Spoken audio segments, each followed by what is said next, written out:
Assalamualaikum warahmatullahi wabarakatuh. Perkenalkan, nama saya Lintang Ayu Putri Maireni dengan NIM 11241804. Di video kali ini saya akan mempresentasikan ringkasan materi mata kuliah Bank dan Lembaga Keuangan yang meliputi leasing, Bank Perekonomian Rakyat, Otoritas Jasa Keuangan, Pasar Modal, dan Lembaga Asuransi.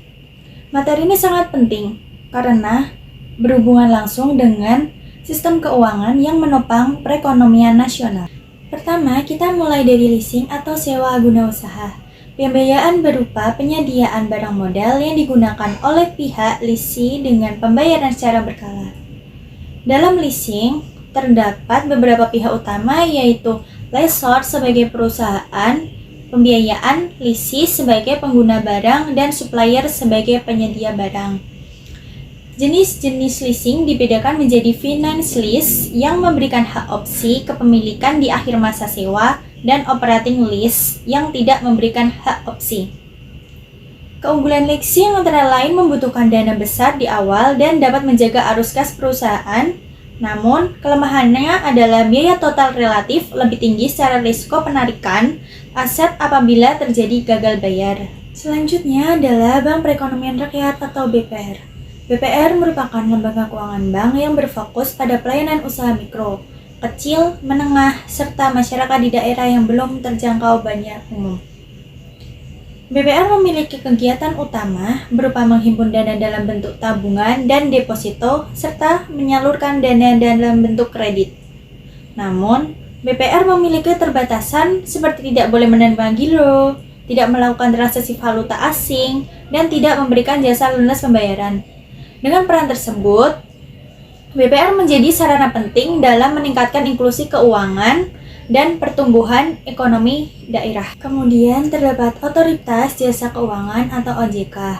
OJK adalah lembaga independen yang bertugas mengatur dan mengawasi seluruh sektor jasa keuangan, termasuk perbankan, pasar modal, dan industri keuangan non-bank. Tujuan utama OJK adalah menjaga stabilitas sistem keuangan serta melindungi kepentingan konsumen dan masyarakat. OJK dipimpin oleh Dewan Komisioner yang terdiri dari 9 orang dengan keahlian di berbagai sektor jasa keuangan, sehingga pengawasan dapat dilakukan secara menyeluruh dan terakreditasi. Berikutnya adalah pasar modal. Pasar modal merupakan tempat berlangsungnya kegiatan penawaran umum dan perdagangan efek seperti saham, obligasi, reksadana, dan derivatif. Pasar modal memiliki dua fungsi utama, yaitu fungsi ekonomi sebagai sumber pendanaan jangka panjang dan bagi perusahaan, dan yang kedua itu fungsi keuangan sebagai sarana investasi bagi masyarakat. Perdagangan efek dilakukan melalui pasar perdana saat penawaran umum atau IPO. Dan pasar sekunder, yaitu transaksi antar investor. Selain itu, terdapat juga pasar modal syariah yang berpotensi berdasarkan prinsip bebas riba, gahar, dan maisi. Terakhir, kita membahas tentang lembaga asuransi.